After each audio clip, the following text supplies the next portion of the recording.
Key to Life. Hello, this is Sekou Burmese, your host of The Lit Review, a podcast brought to you by the Academy of Management Journal. In this podcast, we dive into the insights of recent research published in the Academy of Management Journal. We interview authors and corporate leaders to discuss the inspiration for research ideas and how insights from this research apply to current pressing issues in organizations and markets. We have a fantastic guest for this episode, Tim Pollock, the Haslam Chair in Business, Distinguished Professor of Entrepreneurship, and Kinney Family Faculty Research Fellow at the University of Tennessee at Knoxville. In our conversation today, we talk about scandals. Now, Tim has done a lot of research on illegal action that firms take, as well as a ton of research on reputation and status. In his most recent work, he and his co-authors dive into the anatomy of a scandal, and they ask a very simple question. When is a firm's bad behavior most likely to turn into a scandal? The answer to that question is a fascinating combination of both strategy and luck, with insights for executives, employees, investors, and other stakeholders. I also talk with Tim about his recently published book on storytelling and academic writing. He shares some of the common mistakes that he sees in writing today from students and co-authors, and provides some tips about how you can make any of your writing more interesting. I hope that you enjoy this episode of The Lit Review, the last of Season 1, and my discussion with Tim Pollock. My guest today on the Lit Review podcast is Tim Pollock, the Haslam Chair in Business, Distinguished Professor of Entrepreneurship, and the Kinney Family Faculty Research Fellow at the University of Tennessee at Knoxville. Tim's research considers how social and political factors such as reputation and celebrity influence important firm outcomes. His research has been published in all of the top journals in our field, and he is widely recognized as one of the more insightful researchers of his generation, as evidenced by numerous research and teaching. I told Tim I was going to embarrass him on this part. He also served as associate editor for the Academy of Management Journal from 2010 to 2013. So he knows in particular how busy my life is right now and is very appreciative of his time. Hi, Tim, and welcome to the Lit Review podcast. Hi, Sekou. Thanks for inviting me. It is my pleasure. I'd like to start by discussing a paper that you and your co-authors have forthcoming at AMJ. This paper, I like to describe it, dissects the making of a scandal. The logic, as I read it, is that if you take the number of firms that are engaged in misconduct, only a small subset of them will actually face what we call a scandal. And that is because for misconduct to become a scandal, it requires public attention, and public attention is influenced by context. And so this paper investigates what are these contextual factors that might predict when misconduct will become a scandal. So before we get into the paper, I just always like to ask, what got you and your co-authors interested in the topic of scandals and misconduct? I've been doing research in this on and off for a while. I had a paper at AMJ in 2010 with Yuri Machina and a couple other folks that looked at illegal actions. Scott Graffin's has done work on scandals. He had that fantastic paper in ASQ in 2013 looking at the MP scandal in England in the British Parliament. And Jung Hoon, who's our lead author, Jung Hoon Han, he's one of my former doctoral students. And when I moved from Pennsylvania from Penn State to University of Tennessee, he was at a point where he needed, I couldn't continue to chair his dissertation, although I could be on his committee. And so he started working with Shrikant Parachuri. And Shrikant had always done a lot of work on scandals. And so that got him interested in scandals, and that became part of his dissertation. And this paper actually builds on some of his dissertation data to do the study. So that's kind of how we all got to this. We've all had different interests in it, and it all kind of came together in this particular paper. Yeah, so you guys all love scandals and terrible things happening and salaciousness. And that's true. It's very true. I mean, did you ever watch Scandal, the show on ABC? I did not, but I'm aware of it. Did you watch it? Oh, religiously. Me and my wife watched it all the time. It's a Shonda Rhimes show. It is expertly done, very salacious and incredible. It gets very soap opera-y, but I recommend the first season. I think you'll like it. Okay. I'll have to pick that one up. All right. So in your view, what are the key findings of this paper? What are the things around this paper that resonate most with you? In many ways, it's a really straightforward paper, and the key findings, we're fortunate our hypotheses were supported. But the idea is that other transgressors' behavior, their status, and their categorical proximity matter to whether or not a focal firm's misconduct is going to be scandalized. So what we found was that the more other high status actors within the focal transgressors industry engage in the same misconduct, the more likely that actor's misconduct is to be scandalized if they're also high status. One of the interesting things was if you're not high status, it doesn't really affect you. But for middle and high status firms, there tends to be there's more likely to be an effect, and we argue that this is because you can create patterns or see patterns in the data, whether or not they actually matter or whether or not it's a real pattern. It gives the media a story to tell, right? There's a nice attributional story that they can make. And so they make this industry-based story. And so they start looking for, and are going to be more likely to talk about and find newsworthy other scandals in the same industry.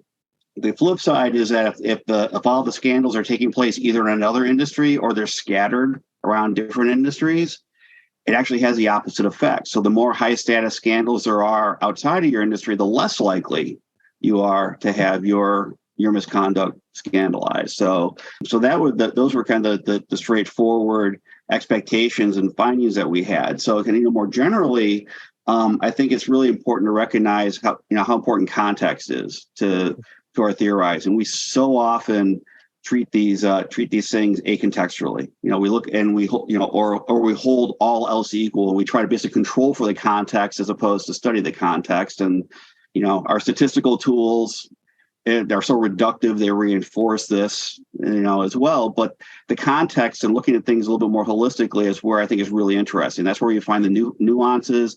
That's where we find differences in patterns.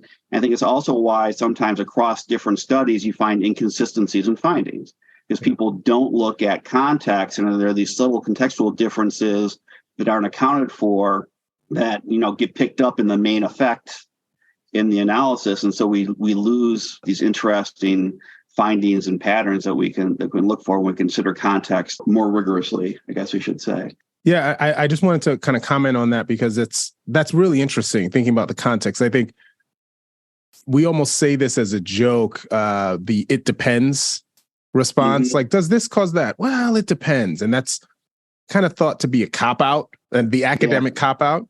And what I love is that what I hear you saying is that's not a cop-out, because it depends on what matters, because the what often matters, right? And so despite the fact that in a lot of circles within academia, the "it depends" might be kind of eye-rolling, within practice, what does it depend on is really important. Because that's a decision between whether or not should we be really worried about this actually becoming blown up, or should we be less worried? And the context, the factors, the "it depends" really matters. And so I love the fact that, something that I think makes a lot of common sense when I teach, the "it depends," the students, that's all they care about. But in academia, sometimes that's control for that. You're saying like, no, we should actually be studying the context, studying the "it depends" factors.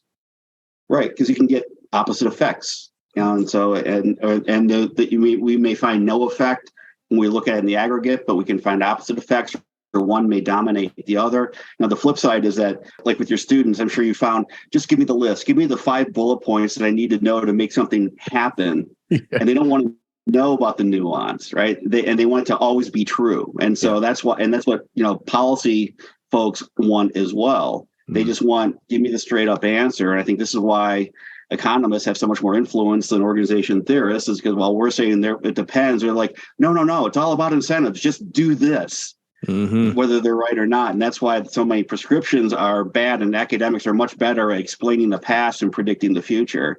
But, if you can say it depends, but then say if this, then this in a consistent way, then at least you have something that people can hang their hat on a little bit more.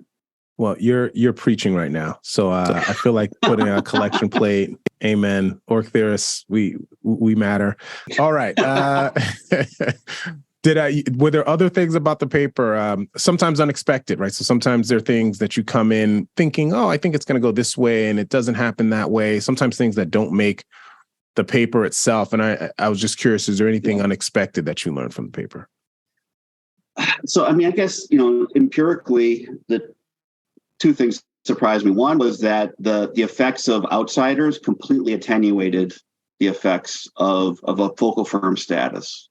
So I expected them to weaken it, but I didn't expect it to wipe it out. And so that was surprising that the outsider effects could be that strong.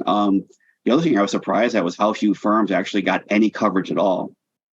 I mean, it's like over, almost 2/3 of our sample had zero coverage of their misconduct. And we're studying data breaches. So they had, so their data breaches got zero media coverage. And we were looking at like all English language newspaper, media. So it was cast a pretty broad net. It's like, man, that surprised me as well.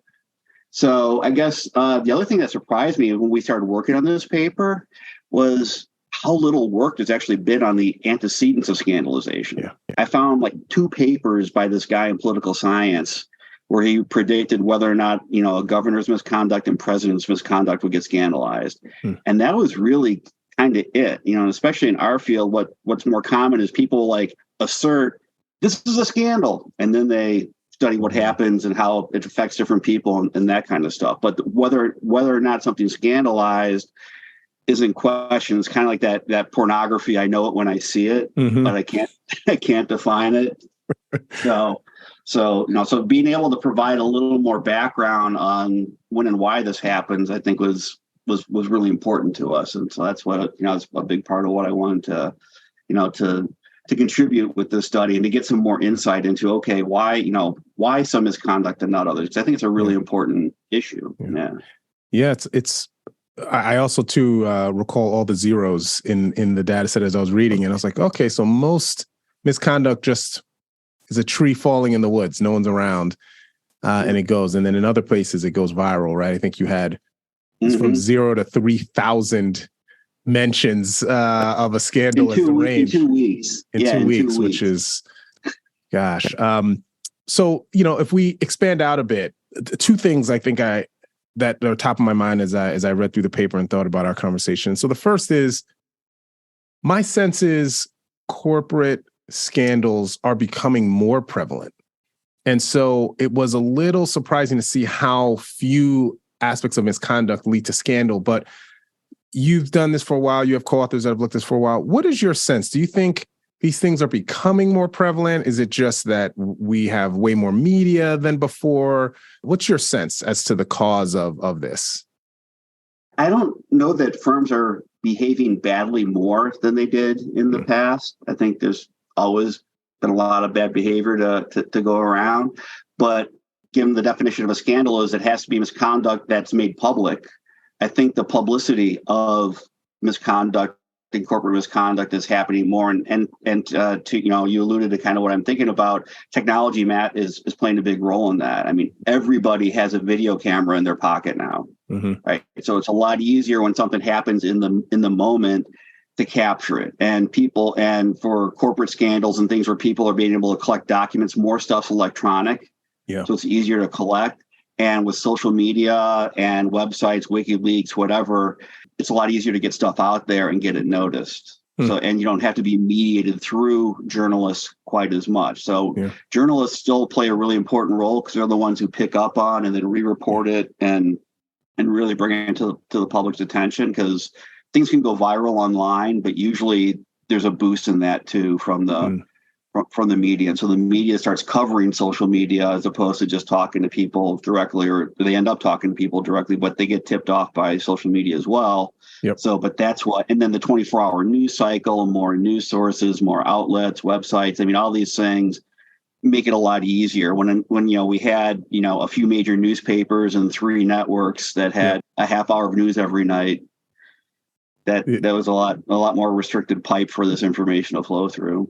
All right. So what you're telling me is I need to put my phone down, get off Twitter, And maybe then I would be a little less crazy about the scandals. That's fair. That's fair. But to the second point, and you alluded to this in your answer, which is, I love the way that you input media into this story, right? So the fact that media and people who are writing about these things are able to see the pattern, right? Or at least put together, oh, this misconduct reminds me of similar other ones. And that is a big predictor on whether or not they decide to give it attention and thus make misconduct turn into scandal. You're very careful in the paper, and I have to give you guys props that you're not kind of suggesting a roadmap for firms to engage in misconduct. It's like, hey, just make sure whatever you do there's other high status people outside that are doing it, right? You're kind of very careful, but now's the time to do it. I mean, timing, being lucky, all these things, a context is sometimes purposeful and sometimes it is random, right? It's happenstance. But the discourse around misconduct and scandal, which I'm assuming is also something that you're highly attuned towards. You've looked at things like celebrity and status and how these things go. What do you think are the lessons learned for practitioners in thinking about this, right? Not that this is a roadmap for how to engage in misconduct, but assuming that certain things will happen in an organization, what do you think some of the key takeaways that managers and executives can take away from the study of scandals? If you get caught in one, it's kind of a no-win situation. And so I think it's a part of it's just kind of a lot of these things. One of the things we saw was the media coverage started to drop off actually pretty quickly. And I've been doing another study where we're looking at this stuff daily, and it drops off pretty fast. So a lot of times if you just kind of put your head down and don't try to make too big a deal of it, it'll blow over, I think. And the news cycle moves on. And so the flip side of all more stuff being picked up, it also means that there's always the news cycle is moving faster. And so people are onto the next and they forget about what you're doing.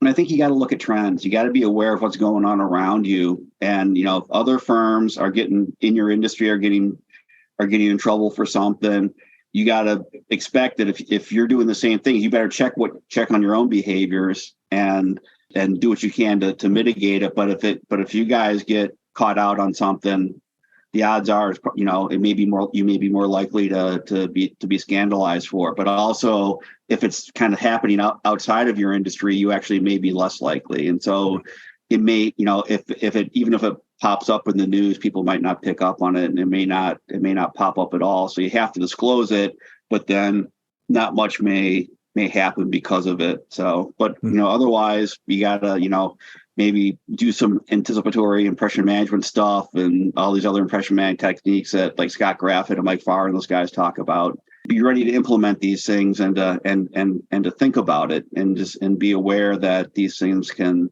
happen. And even though you may not feel like you're at fault, like 60% of our data breaches were due to hacker attacks. Mm-hmm. So on the one hand, you could say, well, that's not our fault. But on the other hand is you can say, well, yeah, it kind of is because you let them in, right? Yep. We're trusting you with our data. Mm-hmm. So that's my credit card that I now have to, I don't know if you've ever had your credit card number compromised and had to go through getting a new card, and you think about all the places your number is now, all the places you pay bills, the online, purchasing sites and stuff. And it's just like, you can never, it drags out for months. Mm-hmm. And luckily I've never actually had my identity stolen, but when that happens, it's even worse. So these sorts of consequences of these things can be really pretty significant for the individuals, which is why it's a big deal to them. Even if you're like, oh yeah, this happens, everybody in the industry gets hacked, it's not a big deal. It's like, well, it is. Yeah, it is to the end users. Yeah. And you need to understand the implications of that and not just be like the blasé IT people tell you, oh, don't worry about it. You got to think about it as a social, the social implications of these things.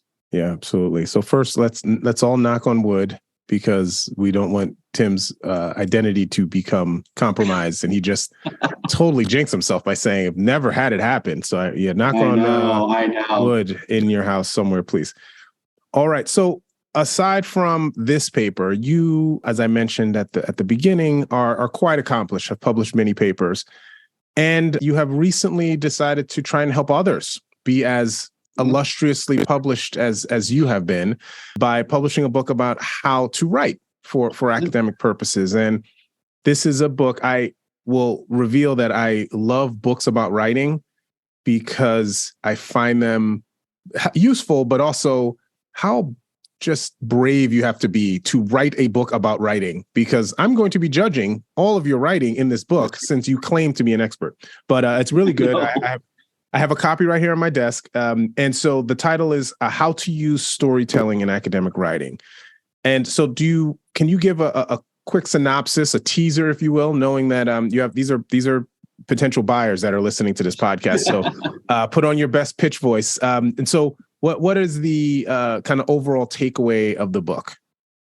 So my main thesis, and that's what the second chapter is about, is how to think about what we do in academic writing is telling a story. What we are doing is we're storytelling, and the structure of drama can be applied to thinking about how we write and how we present our information, because facts do not speak for themselves, graphs do not speak for themselves, tables don't speak for themselves. We have to tell their story and to give them meaning and to get people to want to know what it is that we have to say. And the better storyteller you are, the more influence your research is going to have, the more likely you are to get through the review process. I mean, I'm sure, Sekou, you at this point experience where you get a paper and you're like, finally, this one's really well written, and you're rooting for it, right? Yes. because you can read it, it's smooth, and it's not like I've got to put this down 6 times and get up and walk around and to come back to it and all these kinds of things. And that's what you want. And reviewers are the same way. When they get a really well-written paper that's engaging and tells a good story, they want to see it succeed. And then they're going to be more likely to look for reasons to say yes than the reasons to say no. Mm-hmm. We can always find reasons to reject a paper. And we want reviewers, we want editors to say yes to it. And then more broadly, once it gets accepted, we want people to want to read it and to remember it. Yeah. And if I have to fight to figure out what your paper's about and what's interesting about it, I'm going to move on to some other paper. Yeah. So it's really, for your academic success and for your influence, it's just a really critical skill. And when I was a PhD student, 100 years ago, I had Hussein Leblabichi for research design class, and one of the things he said in the first class was, there are 2 things we do as academics. We write and we teach. There are 2 things we do not teach you how to do in a PhD program. That's write or teach. Oh, no. Unironically said this, huh? Yeah. And Hussein was a great writer. But it was, but that kind of experience, that's always stuck with me. And, being an editor, being a reviewer, this is why I wanted to write the book. I mean, it's taking, 20 plus years of my hard-won experience and mistakes and so forth, and trying to distill it down into something that could help people move up the learning curve a little bit faster, and to dispel some myths that get put out there by well-meaning advisors and editors and others that's completely wrong and antithetical to good writing. And so, all right, well, my opinions. You teed up my question. All right, so give us 1 or 2 of these common mistakes that you see people doing in their writing that might be well intentioned but are hurting the quality of their writing. So one of the biggest is, I would boil it down to say they use too many words. So clutter in your writing. Saying something in a paragraph that could be said in a sentence, adding all kinds of buffering words before and after instead of just getting to the point. That doesn't mean you have to be just super spare in your language, but you want to be direct and cut out all the fluff and the flourishes that people think make their stuff sound academic. I think that's one of the biggest challenges. People they're worried about the quality of their ideas and then whether or not they're important enough, because we place so much importance on interestingness and so forth. And so they try to make everything sound like a much bigger deal than it is. And the process just really bury what they're saying. The second biggest thing I would say is passive constructions. I hate them. And people are afraid. They're told they shouldn't take credit for their own work or their ideas, or they feel like they're not, for a variety of different reasons. But it's just everywhere in what we write. And because we see so much of it, it seeps into your writing when you don't even when you're trying to avoid it.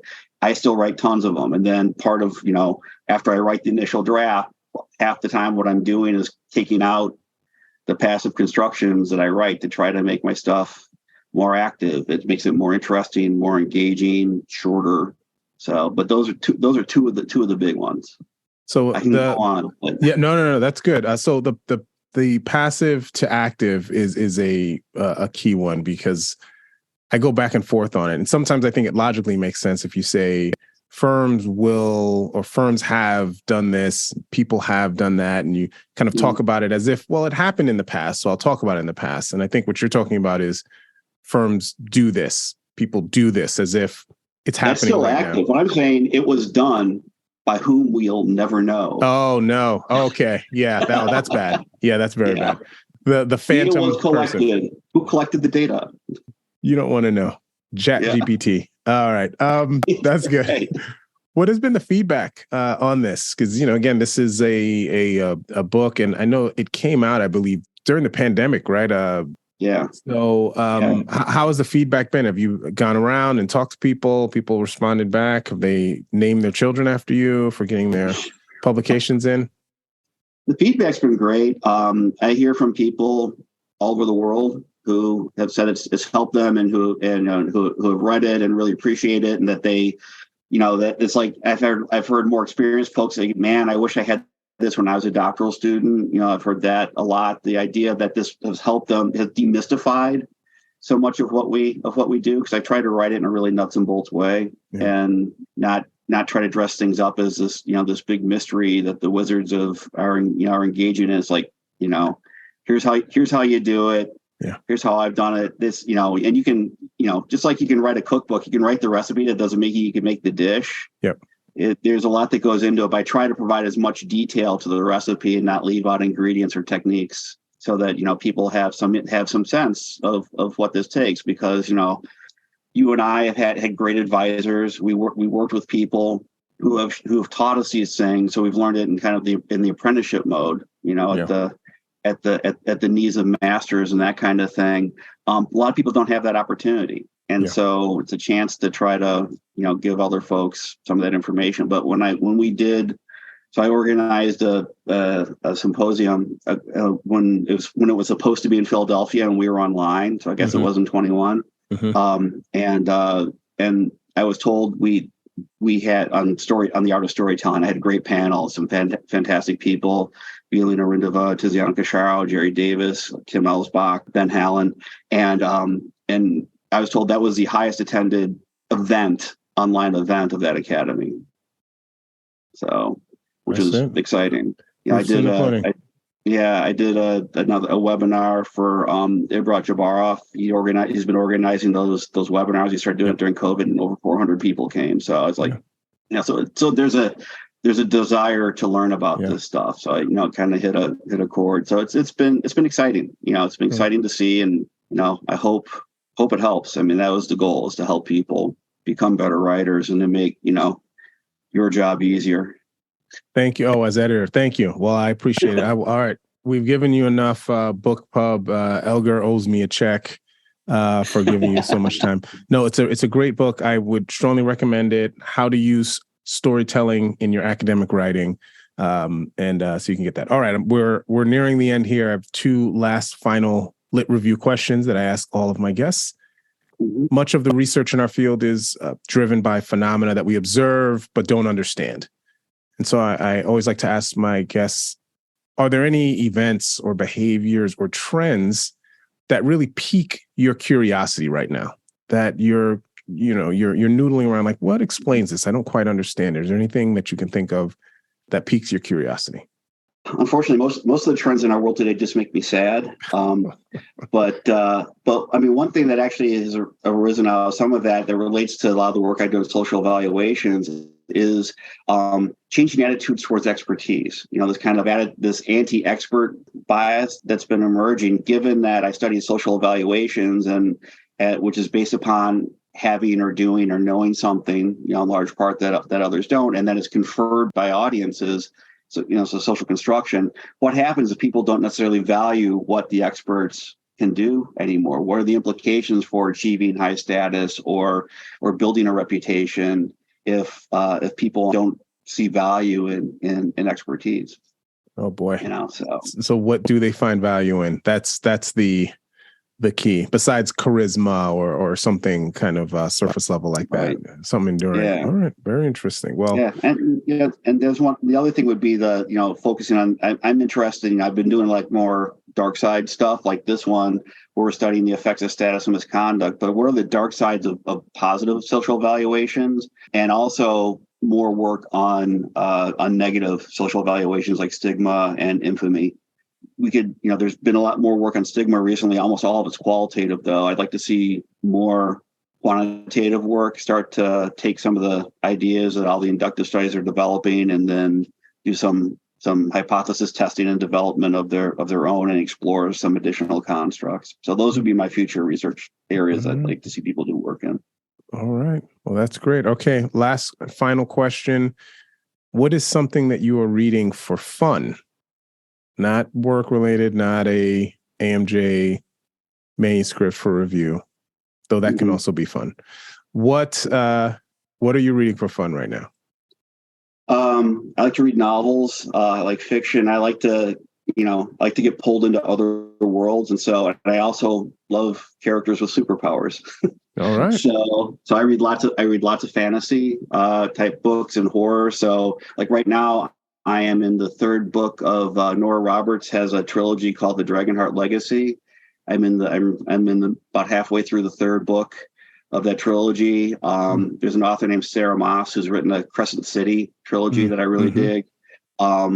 Stephen King, of course, Anne Rice. Unfortunately, she died, so there's going to be no more books from Anne Rice, but the ones she's written were great.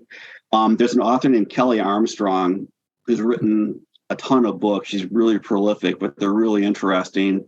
One of her series is called the Otherworld series. It's vampires and witches, warlocks, werewolves, and so forth. But they're like coexisting in our society and have like different tribes within that. And it's really pretty interesting.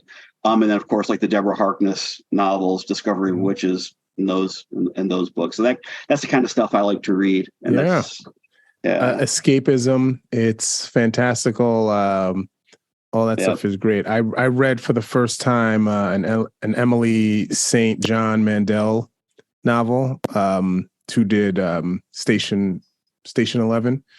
I read Sea of Tranquility, and it really just took my breath away. It was really well done. And now I want to read all of her stuff. So, but the escapism is the key. It's that I'm in this world. It's great. I don't know what that says about our world, but I enjoy the escapism. Yeah. And the superpowers. And the superpowers I can go back and forth on, but the fantasy and escapism I love. All right. Well, thanks so much, Tim, for your time. I greatly appreciate it. And thanks for joining us on Lit Review for our final episode of season 1. I'm very glad to have you as our not penultimate. What is it called? Finale. For our finale. Just like the finale of Succession is happening soon. The finale of the Lit Review is coming, and you're the big surprise at the end, the twist. Well, thanks for having me. I'm glad I could be your big reveal. All right, that's it for the Lit Review. I appreciate Tim for his time, and I appreciate you all for listening. If you like this episode, please subscribe to the Lit Review podcast. You can find it by searching for The Lit Review, an AMJ podcast on iTunes, Spotify, and other podcast platforms, as well as on the AMJ homepage. You can also follow us on Twitter. We have a weekly Twitter Spaces show called AMJ Radio Live, hosted by AOM Connect on Twitter Spaces. I'll be joining the show once a month to provide a behind-the-scenes look at the podcast and answer any listener questions. This is the final episode for Season 1. I want to thank you all for the support thus far. We will be back in the fall for Season 2 with more guests. It'll be more lit, more review, all of that good stuff. Thanks to the Academy of Management for their support for this podcast. Special thanks to my producer, Holly Fearing, for all of her work behind the scenes. Our theme music is produced by Key to Life. This is Sekou Burmese. See you next time. Take care and be good.